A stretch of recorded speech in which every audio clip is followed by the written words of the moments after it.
Mananatiling naka-full alert ang Philippine National Police hanggang bukas, May 15, dahil sa eleksyon 2025. Kahit pa may naitalang election-related incidents, may tuturing daw na mas tahimik ang botohan ngayon kesa noong 2022. Narito po ang aking report. Nagpakawala ng warning shot sa mga sundalo at pulis sa ilang voting precinct sa Marawi. May nagtipon-tipon daw kasi mga taga-suporta ng isang mayoral candidate, kaya kailangan nila itong palayuin. Ayon sa isa sa mga leader ng grupo, nais lang nilang puntahan ang grupo ng kanilang poll watchers na umanay hinaharas sa loob ng voting precincts. Puprotekta po sa bawat mamamayan po. Sana po maintindihan niyo po kami kasi nagkakaroon po ng dayan po. Yun lang po, ang hinihiling po naming mga sibilyan po. Sa kabila ng komosyon, matagumpay na naihatid sa munisipyo ang mga balota. Sa Pualas, Llano del Sur, 5 lalaki ang inaresto matapos umanong magpaputok ng baril sa labas ng polling center.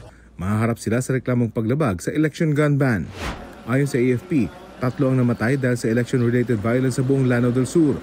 Pero unang pagkakataon daw ito na walang naitalang failure of elections sa anumang bayan ng lalawigan. First time nangyari sa Lanao na walang failure of election. So,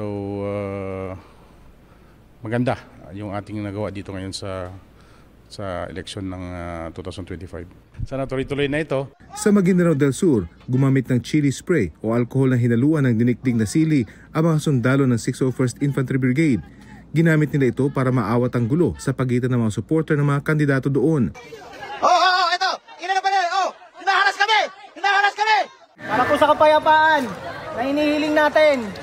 Manggagaling po yan dapat sa atin. Kiusap po tayo, lahat na po nang tapos na.